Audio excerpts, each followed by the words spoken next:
to the Vols Pro Day. Kudos, McCallan Castles. Surprise performer, 10.6 in the broad jump, 37.5-inch vertical. What does that mean for Castles? And what does that mean for the way we view Josh Heupel and how he handled the transfer portal? It's easy to jump all over him about Dante Thornton, but nobody said McCallan Castles, wow, what an impact he had on the Vols last year. He did, and good for him. He did incredibly well, and I think he made himself some money. Those numbers to me look like a fifth round pick, even though he wasn't selected to go to the NFL Combine. I think he's drafted at the very least. You? Yeah, he literally played himself to a draft pick at his pro day. Is he the first player in history to do something like that? I mean, pro days are like almost like you need to do them to hold on to your spot and not lose them. Isn't that usually what pro days are for? Pro days are different for everybody. Like if you have a good showing at the Combine, you don't do anything at your individual pro day. I thought Joe Milton shouldn't have thrown at the Combine and should have thrown at the pro day. He threw some. Milton, by the way, 4.55 40-yard dash, weighed in at 245 pounds, said he actually prefers playing under center. That's just, I don't believe that. This is the most baffling comment I had heard. I could have got it if he stayed at Michigan. Or if he transferred from Michigan to somebody else that maybe runs like kind of the Power Coast offense. He transferred from Michigan to Tennessee. And by the way, he didn't transfer to Tennessee when Jeremy Pruitt and Jim Chaney were there. No. Transferred to Tennessee after Josh Heupel was there. He was Josh Heupel's pick to run Josh Heupel's offense and knew that he had the inline to be the starter immediately. How in the world would you do that if you preferred playing under center? You had to know that you were going to be in shotgun the whole time when you committed to Josh Heupel's offense, right? Yeah, and I don't know a lot of people that prefer playing under center nowadays anyway. I mean, most people like playing from the shotgun. Now, for those of you that get excited about big arms, well, he had that moment in which he goes out there and Wait, is this another Joe Milton big arm moment? Yes, and look at that ball go. Wow, here we go. Let's show it again. Can we get? Let me zoom that thing in there. Yeah, there we go. One more time. Let's play it one more time. I think Adam Schefter. A little play action. Roll to the left. Roll to the right. Throw it as far as you can. Boom. Somebody said that he threw it all the way to Chattanooga. Well, here's the problem: is the receiver was in Athens. So I'm so over these I can throw it a long way videos. At what point are these starting to hurt Joe Milton from being regarded as a truly great all-around quarterback? Stop throwing those things. What? It's like when Kim Kardashian keeps posting thirst trap pics on Instagram. What's a thirst trap pic? It's a bikini. It's when you wear something sexy to try to arouse men. So like bikini pics, whatever, stuff like that. That's the new phrase, is thirst trap pics. It's like when Kim Kardashian when Kim Kardashian takes bikini pics and puts them online. I'm like, like, how many times are you going to be like, or when any influencer, model influencer, or whatever that's been doing this for a while keeps taking pictures of themselves and keeps taking bikini pictures of themselves and puts them online. Yeah, they're hot. Yeah, they're entertaining to look at. But at some point, it's like, hey, I get it. Like, I get it. You have a great body and you like to show it off. I saw that the first. You still of speaking of great bodies and great arms, Joe Milton has that. Are you still of the mindset that somebody takes him because of his physical ability anywhere before round 4, 5, 6, 7? Yes, I think it's possible because, again, I brought this up with Adams the other day and he didn't like it. I'm going to bring it up again. It's the toxic girl at the bar. It's that girl that keeps posting the bikini pics. You're tired of it, but you can't stop looking at it. And so it's one of those where it's like she keeps posting them, and then you're like, man, you got a shot with her. You might take her even though you realize she's toxic and crazy. It reminds me of that Saturday Night Live skit where they would say, yeah, we just got to a cabin in Gatlinburg. That's where we're gonna spend our weekends. Yeah, and we got a cabin in the Hamptons, and a private jet. We're gonna fly up there. That's what seeing video of Joe Milton's arm reminds me of. Yeah, I can throw it. I can throw it further than you. You can throw it 70 yards. I can throw it 78. 78. Yeah, sounds a little like Rain Man. But do you know the Saturday Night Live skit that I'm referring to? The Toppers couple, and it was That might be a Jason little bit. Sudeikis. You do I need to go remember or see don't? that. Do not. Sorry. Yeah, it was totally a topper. So like it seems like to me that every single Joe Milton tweet that goes out is just a topper tweet. I can throw it further than you. Well, hot damn it. I mean, nobody cares about that. But they do because they keep asking for it. I guess. Does that make, is anybody just sick of seeing those videos? I mean, look, he didn't even hit on. I mean, seriously, time out. Let me think. Maybe I'm forgetting one. Help me on the message board. What's the deepest ball in the air that he actually completed? Not true that he completed. Pure eye candy. Thank you, Ted Topper. Yes, they're straps. Eye candy. Yeah. No, seriously, in the air. I'm not talking about a screen that goes for 60. We don't have another Milton hate segment. We're going to move on to the rest of Pro Day, but I don't. It just blows me away how everybody got so excited about him. Should have played Nico.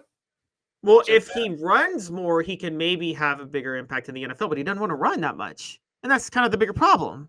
And so, it's like we had about yesterday. He's got to be willing to do what Heath Schuler was willing to do. Heath Schuler wasn't afraid to use his legs, was he? When he played. No. Get out there and run. Okay. Best case scenario for Joe Milton's NFL career. We would agree worst case is he doesn't get drafted because he comes across as a little quirky and he hasn't developed an accurate arm, and he's never going to. That's just a simple fact. But what's best case scenario? I'm going to say best case scenario, he's drafted in the 5th round and he carries a clipboard for a few years. And maybe he's that emergency quarterback that you bring in if you need to throw a Hail Mary or something. But I think that's best case scenario. I don't think best case scenario is Josh Dobbs' career, which I have an awful lot of respect for because he's hung around. And that takes, Dobbs has been on 8 teams? That's 8 different coaching staffs that say we have enough respect for you that if something happens to the starter, or a couple games he was the starter, that you're in there. It's on you. He's not going to have a Dobbs-like career. No, Joe Milton's going to get drafted late by the Kansas City Chiefs, and Patrick Mahomes is going to get hurt, and Andy Reid's quarterback genius is going to turn Milton into a Hall of Famer, Dave. Don't you know that? That's best case scenario. That's a pretty good scenario for him. Yeah, if that happens. Ted says 4 to 6 round, somebody will bite, and I hope somebody does. Ooh, bite. I hope somebody. I think it would look great for Tennessee to have Hendon Hooker and Joe Milton both playing. Could Joe Milton have a Kirk Cousins type of career where he bounces around and I think Kirk Cousins is probably in that 12 to 18 quarterback range. Is that possible? Because if you're beyond 18, you're just trying to keep your job every year. But if you're 12 to 18, you hold on to it. You have somewhat of a contract. If you're 12 and up, you're their guy, right? Kirk Cousins is one of the people that secured a bag. Here's the story. Can Joe Milton never secure a bag? You know those where you see that quarterback inks 6 years, ungodly amounts of money deal with a team. Will you ever see Joe Milton in the headlines for that? Nah. I don't think you'll see him holding on. Maybe he goes a lot like Dobbs, maybe, but I don't think he's going to bounce around for 8 years like Dobbs. That's actually the standard, Mark. What you're talking about now, because it's not if you're a great or good quarterback. It's if you're in that range you're talking about. Are you a secure the bag quarterback? Will you ever be in the headlines for securing a gigantic deal? Secure the bag quarterback. I came up with visit fees. So that at the end, what round do you think he goes in? I think 5th or 6th. I think it's mainly someone's going to be like, we can't leverage our future on him, but might as well take a chance on the arm and see if something comes of it. I mean, that's what you use 6th round picks for anyway. So, Okay, well then why didn't he just go pro last year? do you think he would have been a 6th round pick last year? Yeah. Should have You gone need pro to, after the Orange Bowl. Just the Orange Bowl, like he should have been like, it'll never get better than this. I'm going pro. yeah. It would have been better for everybody involved.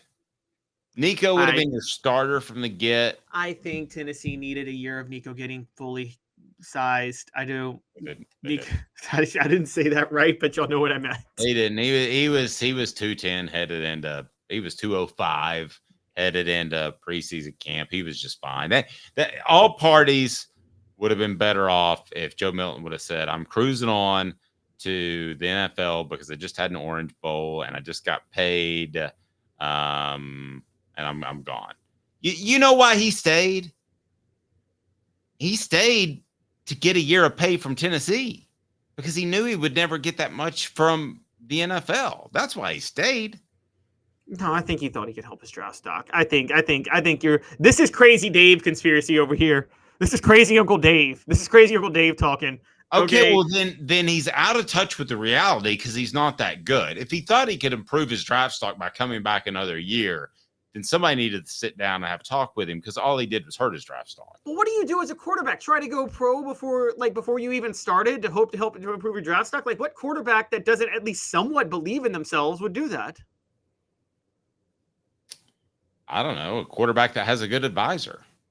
I mean, I'm sorry, I still think I sit down and I sit down and I have the conversation. I say, hey, we're going to hug it out after this. Don't take it personally, but you're a workout warrior. You go in there and you're not going to look as good in games as Anthony Richardson, that everybody compared him to the former Florida quarterback, right? That he would go in there and he would elevate himself to the first round. I would have told him last year, you're not going to do that. You're going to make yourself look worse in games. You need to just go ahead and come out, be a workout warrior, get picked in the 5th round in the 2023 draft instead of the 2024 draft, get your clock started so you can get that secure the bag contract if that's in your future, which it probably isn't.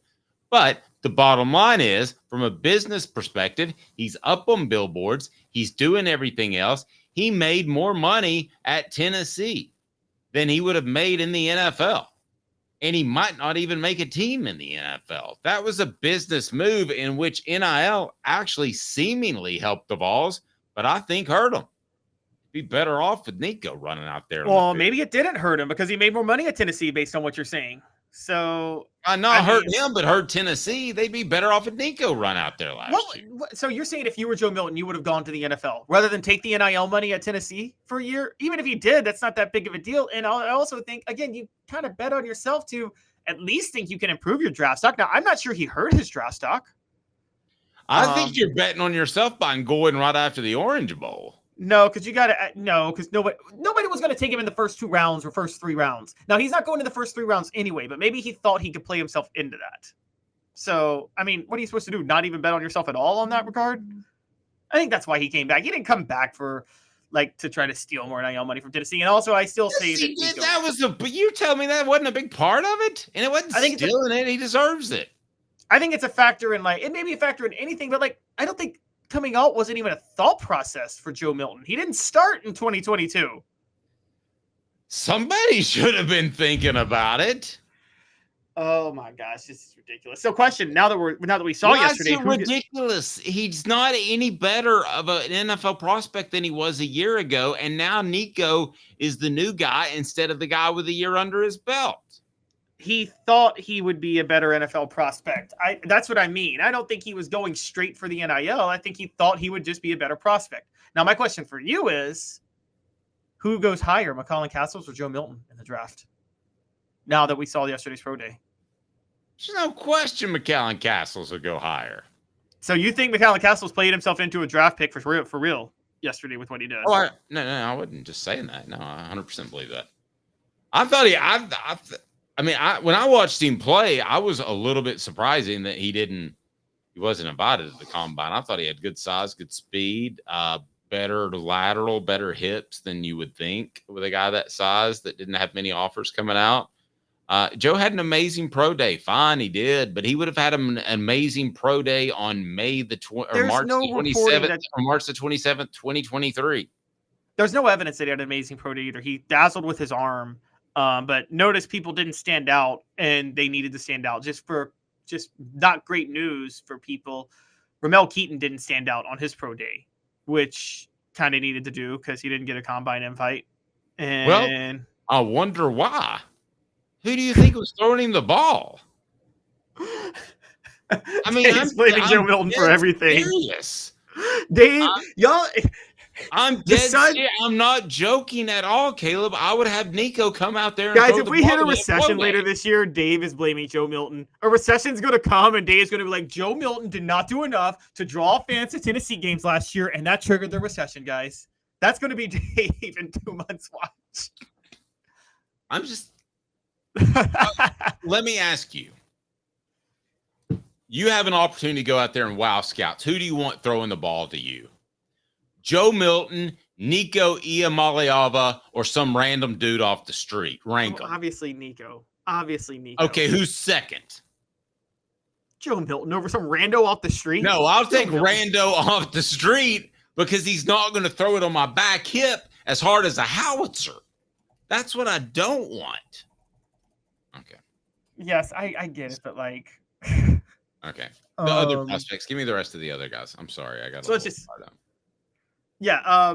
We mentioned McCallan Castles. Guys, not much happened with the other prospects yesterday. Jalen Wright was standard, exactly what you would expect. Jabari Small. You got to remember, Jalen Wright's going to do very little because the numbers he put up at the combine. He probably is. He's at least top 3 tailback, if not number 1 off the board in the draft after what he did at the combine. Sorry, go ahead. Yeah, Jabari Small ran a 4.53 40. Do you think that's too slow for him as a running back in the NFL? Do you think it needed to be sub 4.5 to get drafted? Yeah, and I think that tells you why he lost a lot of playing time. If there's anything you want to say to Jabari Small while he's on campus at the University of Tennessee, I would go ahead and do that now because I wouldn't expect Jabari Small is going to be a guy that's going to return to campus a lot. I don't think he liked the fact that he lost a lot of playing time, regardless of the fact that it was the right move. Okay. Kamal Haddon had a 34.5-inch vertical, a 4.53 40-yard dash, 10.2 broad jump. That 40-yarder is not great for a cornerback. Probably needed to get sub 4.5. I was pretty high on Kamal Haddon, but, you know, he did do well at the combine. He's coming off injuries, and now maybe they'll give him a bit of a break on that. So I'll be fair to Kamal Haddon. Nobody else really had the amazing part though that Joe Milton at one point put Kamal Haddon on his back and ran a 4.3. Go ahead. He's in a fireman's Gary.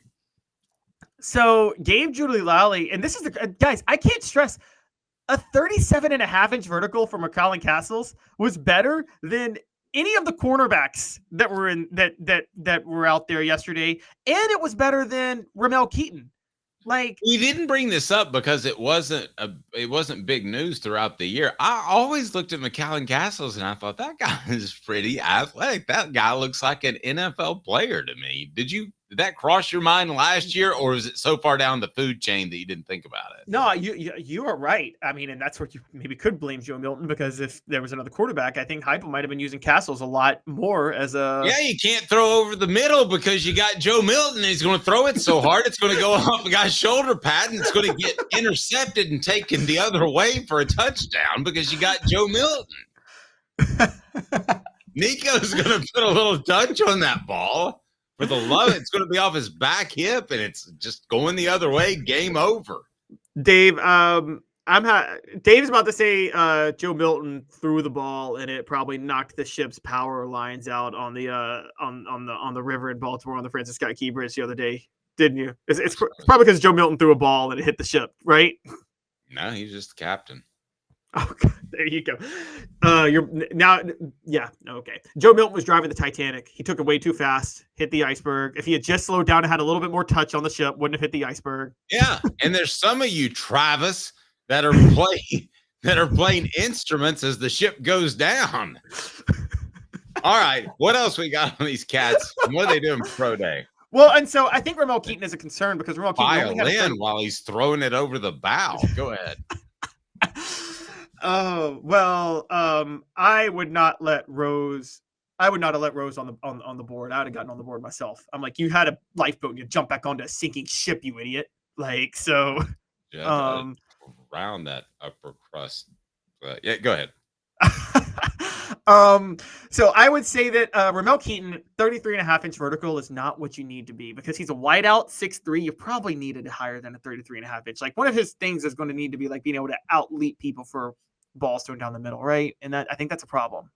I think one of his things needs to be there needs to be an incredibly huge rash of injuries to receivers in the NFL for Ramel Keaton to make it. Like at least 50 receivers need to go down. Yes, I kind of agree. I mean, I'm sorry. He just doesn't have the overall athletic ability to play receiver in the NFL. You can watch him run around out there and he's a step slower than everybody. What was his 40 time? They didn't measure. A lot of these didn't list their 40 times. If they didn't list it, it's not what they wanted it to be because this is the players' lounge. So it's I'm just gonna take a pass on that one. Wait, this is my favorite. Jalen McCullough. I'm not trying to throw shots at Jalen McCullough, but 32-inch vertical, not great. 9.7-foot broad jump, not great. 17 bench press reps. Okay, but how many pounds? Like 225. 225 is the number. That's the number. That's the standard number. Yeah, that's the standard number. I didn't know if he just said 17 bench press reps and like, oh, I just lifted the bar, and yeah. did 17 reps. I can bar it out all day long.